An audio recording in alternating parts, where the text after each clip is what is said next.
Sa unang bahagi ng ating video, nakita natin ang ilan sa pinakamalalakas at nakakakilabot na armas militar sa buong mundo, mula sa mga stealth bombers na hindi kayang madetect ng radar hanggang sa mga missile na kayang tumama sa target mula sa kabilang kontinente. Subalit kung sa tingin mo yun na ang pinakamatindi, mas titindi pa sa part 2. Ngayong 2025, mas naging advance, mas mabilis, at mas mapanganib pa ang mga sandatang militar.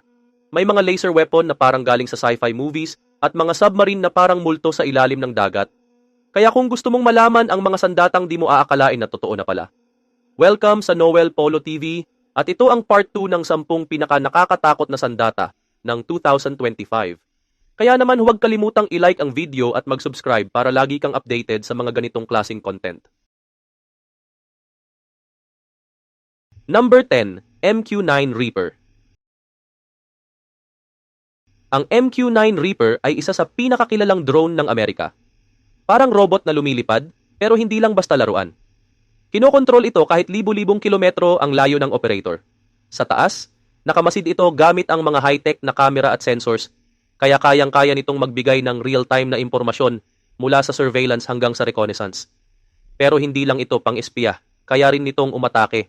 May dala itong mga precision-guided na bomba at missile na pwedeng gamitin sa mga tukoy na target. Dahil dito, isa ito sa pinakamahalagang gamit ng US military sa mga operasyong nangangailangan ng eksaktong pagtama. Bukod sa Amerika, gumagamit din nito ang ilang bansa gaya ng UK, Italy at France. At kung iniisip mong mura lang ito, mag-isip ka ulit ng isa pang beses. Umaabot sa $32 million ang isang MQ-9 Reaper system kasama na ang ground control station at iba pang gamit. Number 9, DF-21D. Kung may sandatang ginawa para sirain ang higanting barkong pandigma tulad ng aircraft carrier, ito na yon, ang DF-21 ng China. Tinaguriang carrier killer, hindi biro ang taglay nitong kakayahan. Isa itong ballistic missile na kayang ilunsad mula sa mobile truck launcher. At ang ibig sabihin, pwede itong itago at ilipat kahit saan. Ang bilis nito ay halos hindi na masundan dahil hypersonic na ang takbo nito habang papalapit sa target. Dahil dito, sobrang hirap nitong pigilan kahit ng pinaka-advanced na missile defense systems ngayon. Nakakatakot din kasi pwedeng kargahan ito ng karaniwang pampasabog o nuclear warhead, depende sa mission. Eksklusibong gamit ito ng China bilang bahagi ng kanilang estratehiyang palakasin ang presensya sa Asia-Pacific at magsilbing panangga kontra sa mga dayuhang puwersa. Walang eksaktong detalyeng inilalabas tungkol sa presyo ng development ng DF-21D, pero siguradong bilyon-bilyong halaga ang kinailangan para dito. Number 8, S-400 Triumph. Kung may ultimate bantay sa himpapawid, ito na marahil yon ang S-400 Triumph ng Russia. Isipin mo ang isang sistemang kayang makita halos lahat ng bagay sa langit mula sa eroplanong lumilipad hanggang sa drone at missile at kaya nitong pasabugin ang mga ito bago pa man makalapit. Hindi lang isa o dalawang target ang kayang sabay-sabay asintahin ng S-400. Salamat sa advanced radar system nito at iba't ibang klase ng missile na pwede nitong gamitin, kaya nitong magbigay ng full coverage sa malawak na airspace. Bukod sa Russia, bumili na rin ng S-400 ang ilang bansa gaya ng India, Turkey at China. At hindi ito murang laruan. Umabot sa mahigit $2 billion ang halaga ng kontrata ng Turkey para lang sa ilang battery ng system. Number 7, CH-4 and Winglong drones. Sa panahon ngayon, hindi lang tao ang lumalaban, pati mga drone. Dalawa sa pinakakilalang gamit ng China pagdating sa aerial warfare, at ito ay ang CH-4 at Winglong. Parehong game changer sa modernong labanan. Ang CH-4, kadalasang ikinukumpara sa MQ-9 Reaper ng Amerika. Bukod sa pang-espiya, kaya rin nitong umatake gamit ang mga bomba at missile. Ginagamit ito sa mga operasyon sa mapanganib na lugar kung saan kailangan ng matagalang surveillance at mabilis na pagresponde. Ang Winglong naman, bagamat mas kilala sa surveillance at intelligence gathering, may kakayahan din itong magsagawa ng precision strikes kapag kinakailangan. Kaya nitong matukoy ang target ng eksakto at umatake nang hindi tinatamaan ang mga sibilyan sa paligid. Ang China ang pangunahing gumagawa at gumagamit ng dalawang drone na ito. Pero marami na ring bansang nasa Middle East at North Africa ang bumili ng mga ito, karaniwan para sa kanilang national security at laban sa mga teroristang grupo. Pagdating sa presyo, mas abot kaya ito kumpara sa Western UAVs. Tinatayang nasa $1 million ang bawat unit ng Winglong, habang ang CH-4 ay mas mahal ng kaunti, depende sa kung anong armas ang nakakabit dito. Number 6, Magnetohydrodynamic explosive munitions. Parang science fiction kung iisipin, pero totoo ito. Isang sandatang gawa ng US DARPA na tinawag nilang Mayhem. Ang Mayhem sa halip na karaniwang bomba, gumagamit ito ng matinding magnetic force para pabilisin ang isang metal slug, parang bala na hinahataw ng magnet papunta sa target. Dahil sa bilis at lakas nito, halos kahit anong armor ay kayang butasin. Ang pinakaastig dito, kayang baguhin ng bala ang hugis habang nasa ere, depende sa kung anong target ang tinatamaan. Halimbawa, pwedeng maging mas matulis para butasin ang tangke, o mas malapad kung gusto nitong sirain ang isang estruktura. Ang layunin ng Amerika sa weapon na ito ay magkaroon ng sandatang may malupit na precision, pero mas kaunting collateral damage. Yung hindi na kailangang pasabugin ang buong lugar para lang tamaan ang target. Walang malinaw na impormasyon kung magkano ang gastos sa pagbuo ng Mayhem. Pero siguradong milyong dolyar ang ibinubuhos para sa teknolohiya at research ng ganitong kakaibang konsepto. Number 5. Weaponized Small Commercial Drone. Ang mga dating laruan o gamit sa hobby ngayon ay nagiging panibagong banta sa digmaan. Marami sa mga karaniwang drone na nabibili sa mga tindahan ay binabago na ngayon para sa military o non-state scenarios. Paano? Simple lang.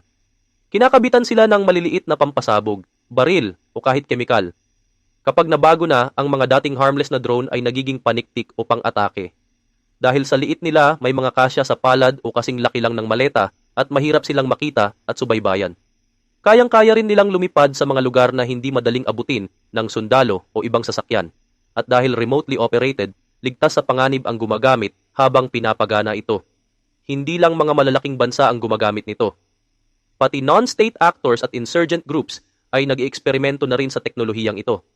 Ang isa sa mga dahilan ay murang-mura ang mga commercial drones at pwedeng bumili ng isa sa halagang ilang daang dolyar lang, tapos ikabit lang ang karagdagang gamit para maging sandata. Isa itong patunay na sa modernong labanan, hindi na kailangan ng mahal o komplikadong armas para makagawa ng matinding epekto. Number 4. AC-130 Gunship. Kung may sasakyang panghimpapawid na literal na sumasabog ng impyerno mula sa langit, ito ang AC-130. Isang lumilipad na fortress, gamit ito ng Amerika bilang ultimate air support. Hindi ito ordinaryong eroplano, may dala itong 40mm at 105mm na kanyon at 25mm na Gatling gun. Kapag umarangkada sa laban, kayang paulanan ng sunod-sunod na putok ang lupa, ubusin ang mga konvoy at gibain ang matitibay na taguan ng kalaban. Ang isa sa pinakanatatanging katangian nito ay ang side firing system. Ibig sabihin, habang umiikot sa target, tuloy-tuloy ang putok mula sa gilid na para bang walang kawala ang mga kalaban sa baba. Eksklusibong ginagamit ito ng Amerika at simbolo ito ng kanilang advanced na kakayahang militar. Pero hindi ito mura. Umabot sa humigit kumulang $210 million ang isang AC-130.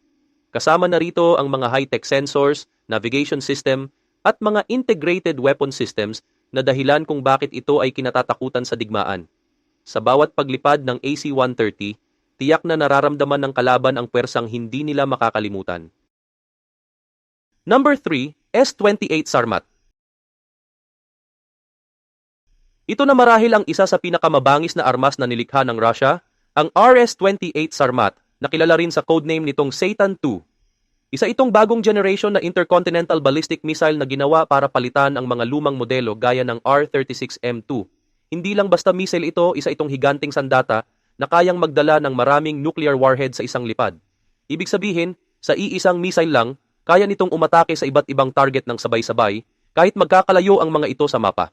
Ang kakaibang lakas ng Sarmat ay nasa kakayahan nitong maglabas ng tinatawag na MIRVs o Multiple Independently Targetable Re-Entry Vehicles. Sa mas simpleng salita, bawat warhead na dala nito ay may sariling target, kaya isang missile lang pero parang sabayang atake ng marami. Bukod dyan, mahirap rin itong salagin. Dahil sa bilis at unpredictable na flight path nito, may kakayahan itong umiwas sa mga missile defense systems ng ibang bansa. Posible pa nga itong paliparin sa direksyong South Pole, isang ruta na hindi inaasahan at walang sapat na depensa ang karamihan ng bansa roon. Ang Sarmat ay bahagi ng malawakang modernisasyon ng Russia sa kanilang nuclear forces. Bagamat hindi isinasa publiko ang eksaktong halaga ng development at deployment nito, tiyak na umaabot ito ng bilyon-bilyong dolyar. Sa madaling salita, hindi lang ito armas, isa itong malinaw na pahayag ng kapangyarihan. Number 2, Taser Shockwave. Hindi lahat ng sandata ay dinisenyo para kumitil, ang iba ay para pigilan ang kaguluhan nang hindi nagkakaroon ng pinsala. Ganyan ang layunin ng Taser Shockwave, isang malawakang crowd control system na gamit ng mga otoridad sa Amerika. Sa halip na isang tao lang ang kayang patamaan, ang shockwave ay kayang magpakawala ng maraming taser cartridges ng sabay-sabay. Kaya sabay-sabay din ang epekto nito sa mga target. Mainam ito sa mga sitwasyong kailangang hadlangan ang maramihang paglusob o kontrolin ang matinding kilos protesta kapag inilatag sa isang lugar para itong invisible barrier. Hindi ka makakalapit ng hindi tinatamaan ng kuryente. At dahil non-lethal ito, hindi ito nakamamatay pero sapat na para mawalan ng kakayahang gumalaw ang sino mang tinamaan. Hindi ibinubunyag sa publiko ang eksaktong presyo ng sistemang ito, pero dahil sa laki ng sakop at epektibong resulta, isa ito sa mga pinakamahalagang kagamitan ng military at law enforcement sa Amerika para sa operasyon kung saan kailangan ng kontrol pero walang matinding resulta. Number 1, adaptive camouflage. Isipin mong may tangke sa gitna ng gubat pero kahit anong thermal camera mo, hindi mo siya makita. Parang science fiction, ito ang realidad sa likod ng adaptive camouflage na gawa ng BAE Systems sa United Kingdom. Gamit ang mga special panel na nakakabit sa labas ng military vehicle, kayang magpalit ng init ang surface ng sasakyan para sumabay sa temperatura ng kapaligiran. Ang resulta, nawawala ito sa paningin ng mga thermal imaging devices. Hindi lang para sa tangke ito, pwede rin itong gamitin sa iba't ibang military equipment gaya ng mobile command centers o armored trucks. Sa panahon ngayon kung saan isang mali lang sa visibility ay pwedeng ikatalo ng isang unit, mahalaga ang kakayahang hindi makita ng kalaban. Depende sa laki at complexity ng sasakyan, nagbabago rin ang presyo ng teknolohiyang ito. Pero kung pag-uusapan ang halaga ng stealth at kaligtasan sa battlefield, sulit na sulit ang investment. At yan ang 10 sa mga pinaka-advanced at makapangyarihang military technologies sa buong mundo, mula sa mga lumilipad na fortress hanggang sa halos invisible na armored vehicles. Kung natuwa ka sa video na ito, huwag kalimutang i-like, mag-subscribe, at i-click ang notification bell para lagi kang updated sa mga susunod naming videos tungkol sa kakaibang mundo ng modernong teknolohiya.